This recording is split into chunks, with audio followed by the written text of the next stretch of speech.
Baik, bismillahirrahmanirrahim. Untuk tutorial kali ini akan membahas bagaimana membuat CRUD. Ya, CRUD itu create, read, ya, kemudian update, kemudian delete. Jadi bagaimana menambahkan data, kemudian nantinya akan tersimpan ke dalam database yang tadinya telah dibuat. Kemudian bagaimana mengubah data, kemudian bagaimana menampilkan data, dan bagaimana menghapus. Nah, untuk tutorial kali ini akan membahas bagaimana menyimpan data. Ya. Jadi misalkan seperti ini adalah kasus form gaji pegawai. Dan nantinya itu form gaji pegawai ini akan tersimpan ya. Nah, jadi form gaji pegawai ini atau data pegawai ini dianggap sebagai sebuah objek. Ya. Masih ingat karakteristik dari suatu objek? Karakteristik dari suatu objek itu terdapat suatu properti, kemudian terdapat suatu metode. Nah, propertinya seperti apa? Ini adalah propertinya ya. Terdapat NIM, nama, pegawai, jenis kelamin, status, jumlah anak, golongan, tunjangan, gapok, dan gambar, dan sebagainya ya. Kalau misalkan ingin ditambahkan.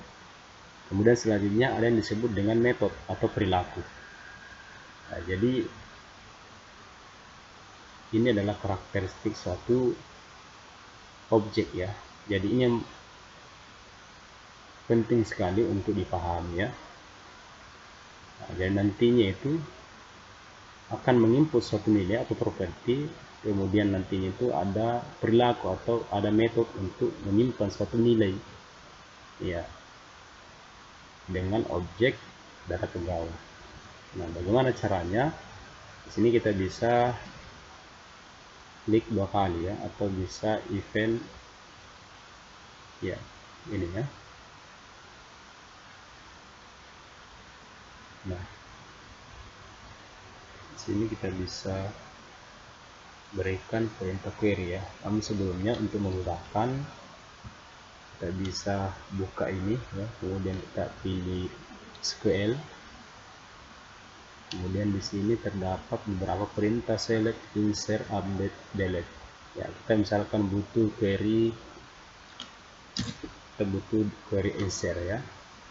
Nah, ini kita bisa copy saja ini, kemudian kita paste di sini untuk memudahkan membuat suatu script ya. Nah, namun ini ya, kita buat dulu stringnya ya, kita buat dulu variabelnya ya. Kemudian variabelnya yaitu SQL, kemudian di dalamnya terdapat suatu query. Nah, itu tadi yang di copy ya di localhostnya, kemudian kita tempelkan di sini ya. Jadi tidak repot lagi memasukkan suatu perintah query ya, namun kita harus hapus ini ya. Jadi ini adalah nama filenya dari tabel gaji pegawai ya.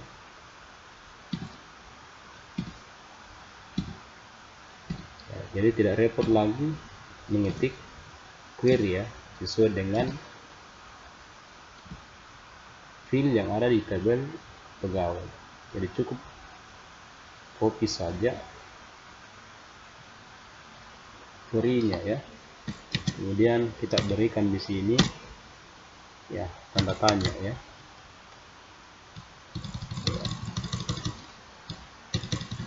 Nah, tanda tanya ini bagaimana cara memasukkan nilai nantinya ya, kita nanti akan buat suatu perintah ya. Nah, kita harus berikan di sini simbol ini sesuai dengan jumlah filenya ya. Misalkan 1 2 3 4 5 6 7 8 9, jadi ada 9 fil, maka kita harus buatkan nilainya ini 9 ya. Nah, masih butuh 1 ya. Nah, ini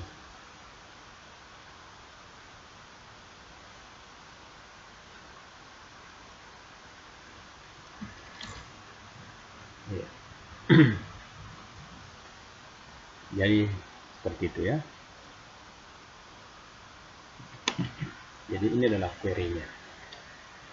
Selanjutnya kita buat dulu sebuah variabel result set-nya ya, mengatur hasilnya ya. Jadi kita buat dulu variabel result. Kita buat, saya dibawa dari connection ya, result mengatur hasilnya dengan variabel rs, kemudian nilainya adalah 0. Kemudian kita buat juga variabel prepare-nya ya, prepare statement-nya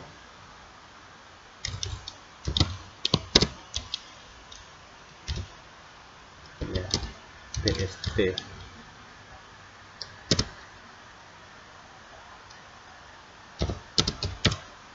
dengan nilainya adalah 0.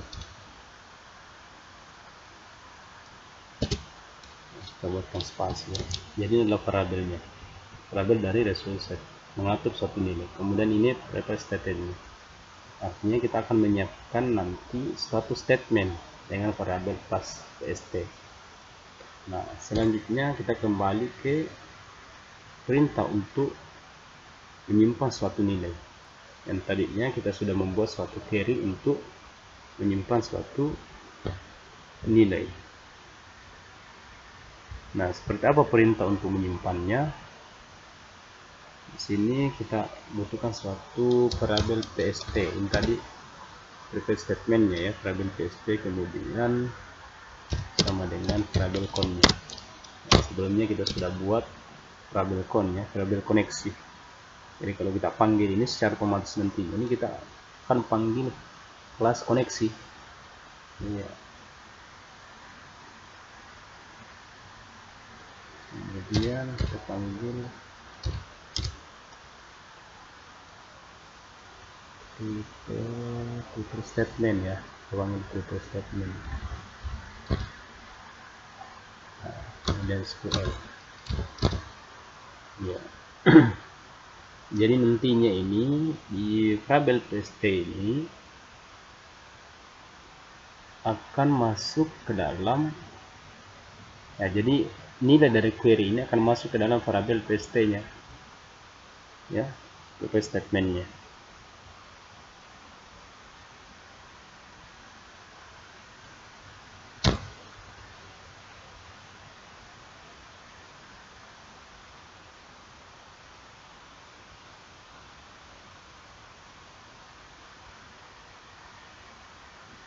Sebaiknya kita harus buatkan dulu prefix ya.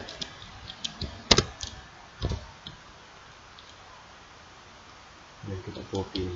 Dalam try terdapat suatu perintah ya, perintah query untuk menyimpan data.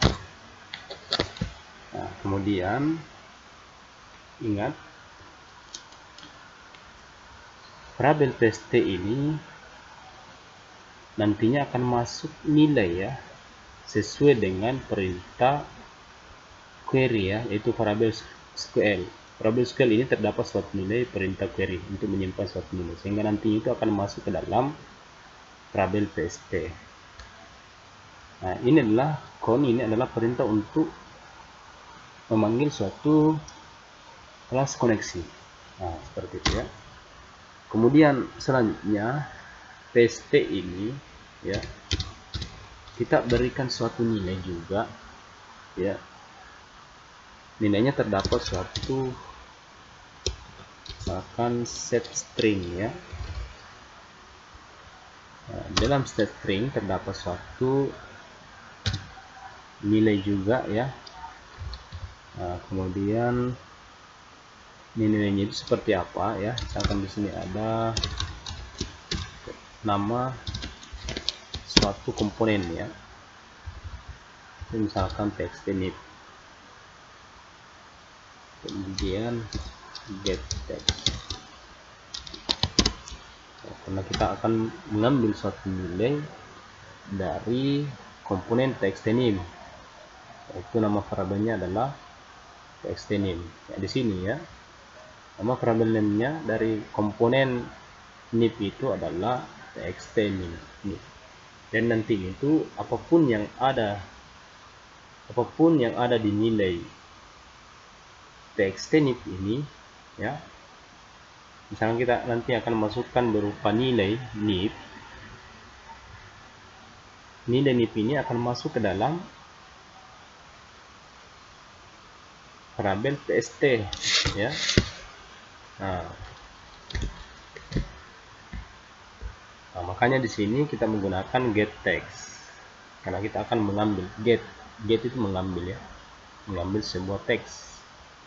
Nah, ini kenapa satu ini menandakan nantinya itu akan masuk ke dalam simbol pertama ya, sini ya, sehingga nanti ini simbol tanda tanya pertama ini sudah mempunyai nilai ya. Nah, kemudian selanjutnya kita berikan lagi nilai untuk simbol kedua ya. Simbol kedua ini tentu kita buatkan lagi kedua ya, di sini simbol kedua maksudnya ya. Kemudian nama dari komponennya ya, yaitu txt nama ya, nama dari variabel name-nya ya.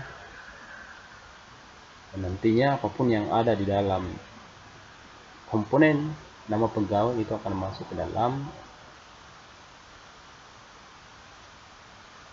pst, variabel pst, yaitu nilainya adalah 2 ya, sebagaimana pst ini nilainya adalah dari variabel query. Variabel query terdapat suatu perintah query, sehingga ini 2 ini artinya menandakan simbol yang kedua ini. Jadi akan simbol kedua ini sudah bernilai ya. Nah, hasilnya kita harus berikan semua nilai itu ya.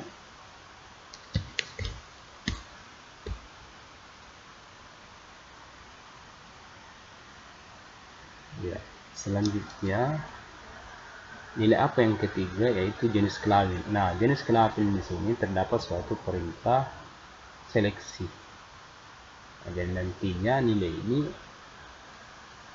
yang manakah yang akan dimasukkan ya, karena di sini ada perintah yang sebelumnya telah dibuat suatu grup ya, yaitu option jenis kelamin, sehingga kita butuhkan seleksi ya. Misalkan di sini if nama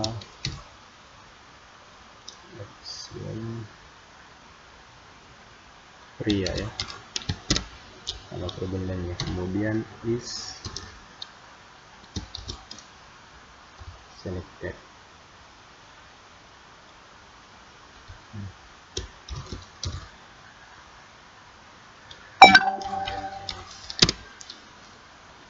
Ya, jenis kelamin ya. Kemudian variabel jenis kelamin ini kita akan masukkan nilai dari komponen option pilihan ya.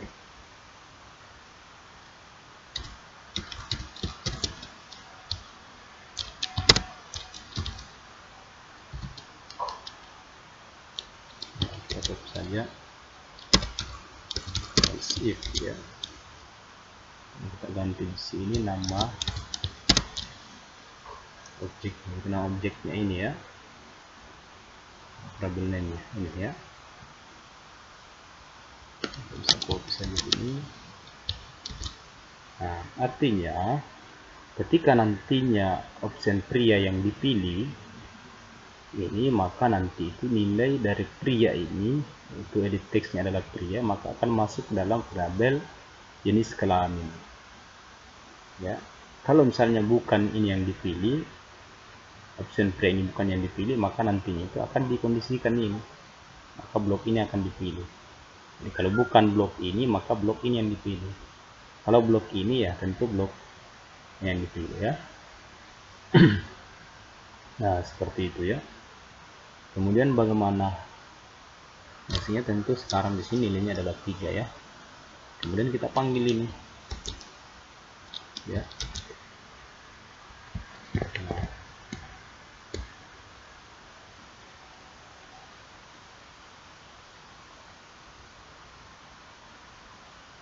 kita tinggal panggil,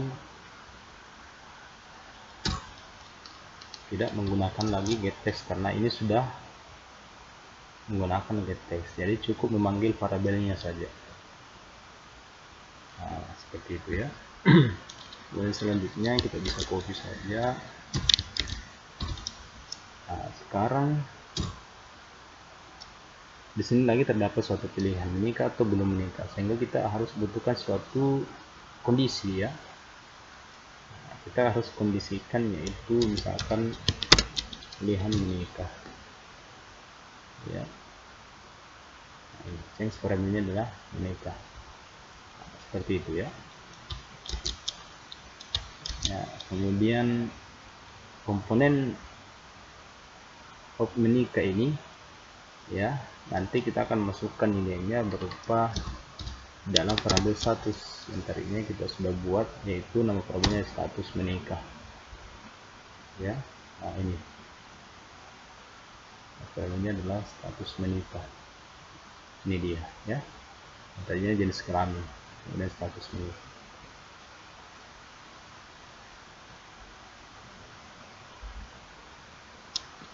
Ini juga kita buat di sini, ini juga ya.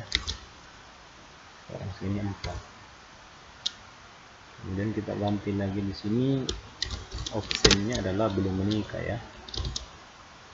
Ya, kita fokus saja. Nah, jadi sama ya.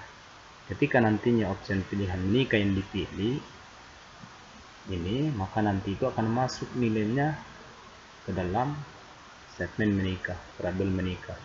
Karena kalau misalkan kondisi ini benar, maka dalam blok ini akan dieksekusi. Dalam blok ini terdapat suatu perintah untuk memasukkan nilai dari objek option menikah ke dalam variabel status menikah. Begitupun dengan blok ini. Nah, blok option belum menikah. Kalau misalkan ini yang dipilih, maka nanti itu akan nilainya akan masuk ke dalam variabel status menikah. Jadi tentu salah satunya ini yang dipilih ya, sehingga kita butuh pemanggilan suatu variabel saja ya, karena nilai dari variabel status menikah ini sudah terdapat suatu nilai dari komponen option menikah dan atau option belum menikah. Nah, seperti itu ya. Kemudian selanjutnya nilai jumlah anak ya. Nah, kita bisa berikan di sini jumlah anaknya, kita fokus saja ini.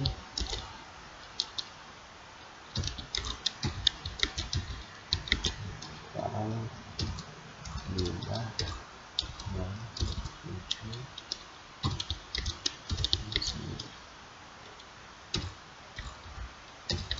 Nah, jadi tentu ini sudah terdapat suatu nilai semuanya ya. Semuanya sudah terdapat suatu nilai. Kita tinggal panggil nama komponennya yang akan dimasukkan ke dalam nilai simbol itu ya. Misalkan txt jumlah anak, kemudian cb golongan. Nah, untuk cb golongan tidak menggunakan suatu getText, nah, tapi menggunakan suatu get select item ya. Kemudian to string ya. Berbeda dengan getText. Ingat kalau untuk combo box itu menggunakan get select item kemudian dilanjutkan to string, sehingga nilainya nanti ini terbaca sebagai nilai string juga. Kemudian selanjutnya terdapat suatu txt tunjangan. Nah, jadi nama dari tunjangan ya. Kemudian gapuk dan gambar. txt gapuk, txt gambar. Nah, setelah itu kita eksekut ya variabel txt ini ya, eksekut ya. Jadi txt ini artinya menyiapkan suatu statement. Nah, apa yang disiapkan adalah perintah untuk memasukkan suatu nilai ke dalam simbol tanda tanya ini ya dalam masing-masing field dari tabel pegawai. Nah, perintah untuk masukkan suatu nilai query-nya adalah insert into. Jadi nantinya akan masuk ke dalam tabel ini. Apapun yang akan dimasukkan nilai di dalam properti ini, komponen ini akan masuk ke dalam variabel tabel gaji. Nah, jadi ini adalah perintah untuk menyiapkan suatu statement. Sehingga terakhirnya itu kita harus PST execute. Jadi kita eksekusi semua ini. Ya. Kemudian action. Ya, option ya. Kita buatkan suatu pesan ya. Sehingga kalau misalkan tersimpan maka muncul suatu pesan. So message.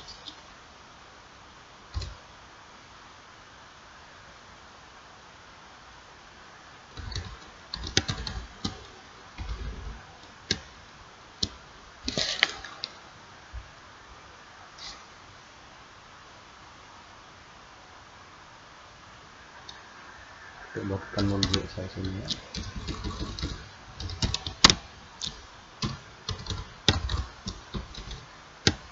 Data berhasil tersimpan. Jadi kalau misalkan di dalam try ini terdapat tidak mempunyai exception, tidak terdapat suatu exception, maka akan dilempar ke catch. Di dalam catch itu kita bisa buatkan juga perintah bahwa ketika terdapat suatu exception maka menampilkan suatu pesan bahwa terdapat suatu exception. So message.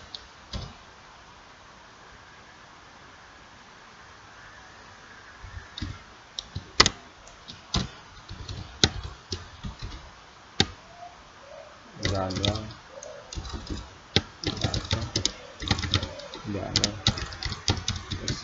Nah, seperti ini. Jadi artinya ketika terdapat suatu exception di dalam blok try, maka dia akan lempar ke sini. Ya, catch.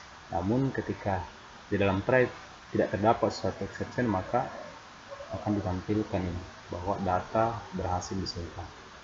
Oke, kita coba.